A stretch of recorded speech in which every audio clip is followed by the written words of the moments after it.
जय श्री श्याम दोस्तों, grooming business insights में आपका स्वागत है। शुरुआत करते हैं आज की अपनी पहली अपडेट से। हमारी पहली अपडेट आ रही है हमारे पड़ोसी मुल्क पाकिस्तान की तरफ से। पाकिस्तान के बारे में आप जानते हैं, हिंदुस्तान और पाकिस्तान की जो आजादी है वो एक साथ हुई थी, लेकिन आज पाकिस्तान 2024 में इकोनॉमिकल क्राइसिस से जूझ रहा है जो बद से बदतर होती जा रही है। इसी बीच में पाकिस्तान के जो करंट प्राइम मिनिस्टर हैं शहबाज शरीफ, उन्होंने एक बड़ा फैसला लिया है।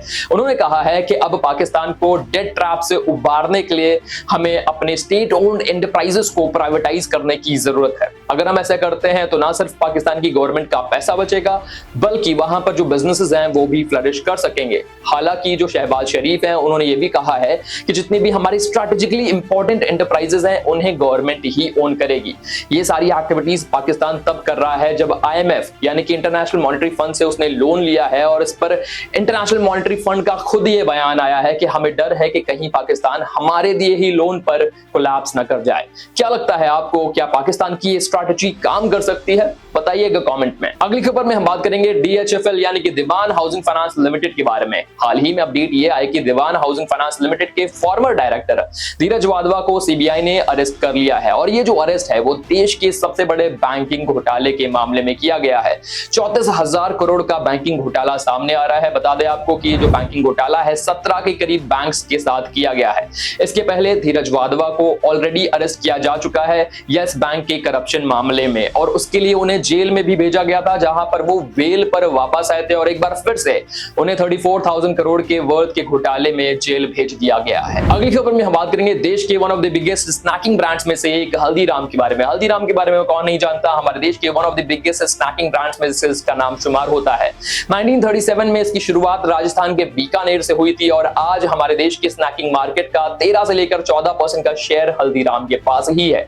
इसी बीच में अपडेट आ रही है कि विदेशी कंपनीज हल्दीराम में कंट्रोलिंग स्टेक्स एक्वायर करना चाहती हैं। इन कंपनीज में ब्लैकस्टोन का नाम शामिल है जो कि अमेरिका से बिलोंग करती है, और इसी के साथ 3 और 2 और कंपनीज हो सकती हैं जो कि कंसोर्टियम फॉर्म कर सकती हैं और हल्दीराम के अंदर 76% के करीब का स्टेक ले सकती हैं, जिसकी वैल्यू 8.5 बिलियन के करीब हो सकती है। फिलहाल यहां पर कोई कंफर्मेशन नहीं आया है। ये सारी अपडेट्स मीडिया में वायरल हो रही हैं। अगली खबर में हम बात करेंगे securities exchange board of India SEBI के बारे में। सेबी ने हाल ही में इनसाइडर ट्रेडिंग केस में क्वालिटी नाम की एक डेयरी फर्म के मैनेजिंग डायरेक्टर संजय ढिंगरा के ऊपर एक्शन लिया है। संजय ढिंगरा को 2 करोड़ से भी ज्यादा का अमाउंट इस केस में पे करने के लिए कहा गया है, और इसके अलावा इनके ऊपर 5 लाख रुपयों की एडिशनल पेनल्टी भी लगाई गई है। उसके साथ उनसे कहा गया है कि 6 महीने तक आप सिक्योरिटीज मार्केट में कोई एक्टिविटी नहीं कर सकते हैं। अगली खबर में हम बात करेंगे एलाइड ब्लेंडर्स के बारे में, जो कि ऑफिसर्स चॉइस विस्की को बनाती है। बता दें आपको कि इसने हाल ही में सेबी के अंदर अपने IPO पेपर्स को सबमिट किया है। ये IPO पेपर्स 1500 करोड़ के IPO के रह रहे हैं, और इसमें बताया गया कि 1000 करोड़ के वर्थ के जो इक्विटी शेयर्स हैं इन्हें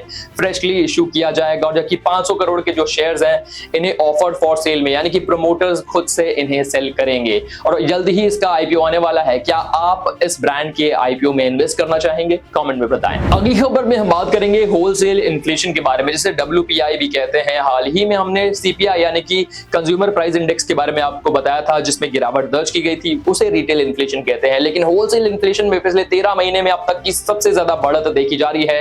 अप्रैल 2024 में ये बढ़कर 1.26% हो चुकी है, जो कि बहुत ही ज्यादा हाई माना जा रहा है लास्ट 13 मंथ्स में। और बता दें आपको कि यहाँ पर जो मैन्युफैक्चरिंग प्राइसेस हैं उनमें बढ़त आई है, साथ ही में फ्यूल की कॉस्ट में भी बढ़त आई है, जिसकी वजह से होलसेल इन्फ्लेशन बढ़ रही है, जबकि रिटेल इन्फ्लेशन में हमें मार्जिनल गिरावट देखने को मिली है। अगली खबर आ रही है मुंबई से। मुंबई की घाटकोपर एरिया में एक विशालकाय होर्डिंग लोगों के ऊपर गिर गया, जिसकी वजह से 14 लोगों की मौत हो गई, और अब लोग सोशल मीडिया में अजमेरा ग्रुप के ऊपर इसकी जिम्मेदारी डाल रहे हैं और कह रहे हैं कि इस कंपनी का डायरेक्ट लिंक हो सकता है इस होर्डिंग के गिरने की वजह से। बता दें आपको इस पूरे इंसिडेंट के बारे में, मुंबई में एक बहुत बड़ा सैंड स्टॉर्म आया था, जिससे ये होर्डिंग बर्दाश्त नहीं कर सका और ये गिर गया।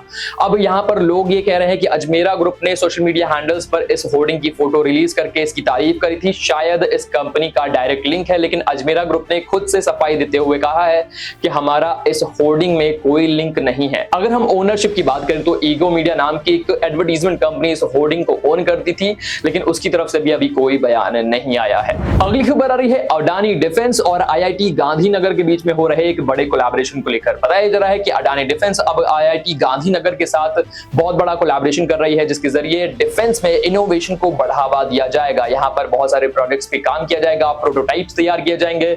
इसमें अडानी डिफेंस की पूरी सहायता रहेगी और यहाँ पर जो भी IIT गांधीनगर के स्टूडेंट्स हैं वो इन टेक्नोलॉजीज को इजाद करने में मदद करेंगे, जो कि काफी अच्छा साइन हो सकता है इंडिया के सेल्फ रिलायंट मूवमेंट में, जहां पर हम अपने डिफेंस इक्विपमेंट को खुद देश के अंदर डेवलप करना चाहते हैं। अगली खबर में हम बात करेंगे PSU बैंक्स के बारे में। पब्लिक सेक्टर बैंक्स में देखा यह जा रहा है कि 12 के करीब जो हमारे पब्लिक सेक्टर बैंक्स है, इनका फाइनेंशियल ईयर 2024 के अंदर जो प्रॉफिट है ये 1.4 लाख करोड़ से ज्यादा का हो चुका है, जो कि ईयर ऑन ईयर बेसिस पे 35% ज्यादा है।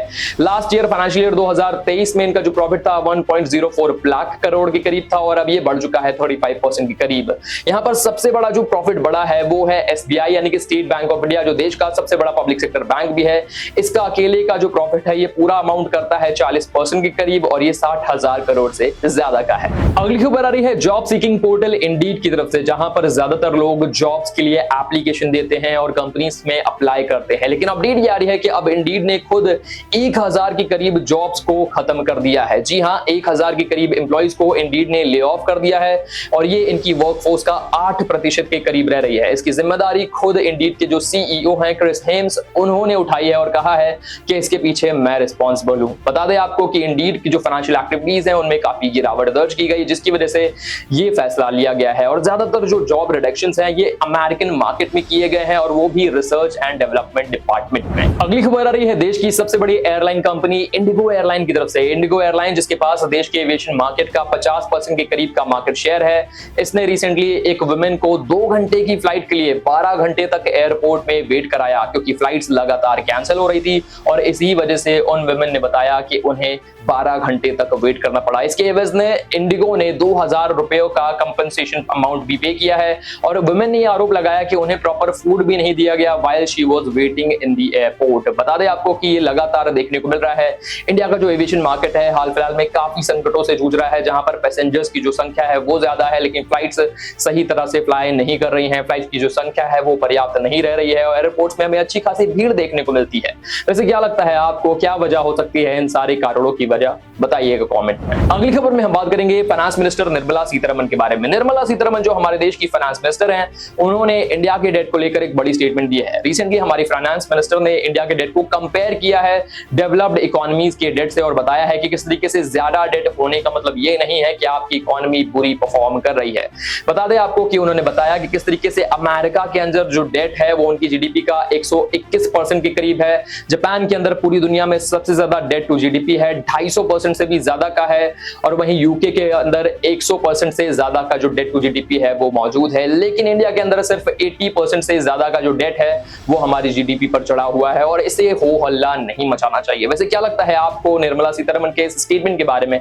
बताइएगा कमेंट पे। अगली खबर आ रही है अमेज़न की तरफ से। अमेज़न के बारे में आप जानते हैं एक ग्लोबल कॉन्ग्लोमरेट है जिसने अब इंडिया बिजनेस में 1600 करोड़ के करीब के इन्वेस्टमेंट की बात कही है। बता दें आपको कि इंडिया के अंदर जो ई कॉमर्स बिजनेस है उसे मजबूती देने के लिए ये इन्वेस्टमेंट किए जाएंगे अमेज़न की तरफ से। और साथ ही में अपडेट ये भी आ रही थी कि कुछ ही दिन पहले वॉलमार्ट, जो कि फ्लिपकार्ट नाम की ई कॉमर्स कंपनी को ओन करती है, उसने भी हैवी इन्वेस्टमेंट अनाउंस किए हैं।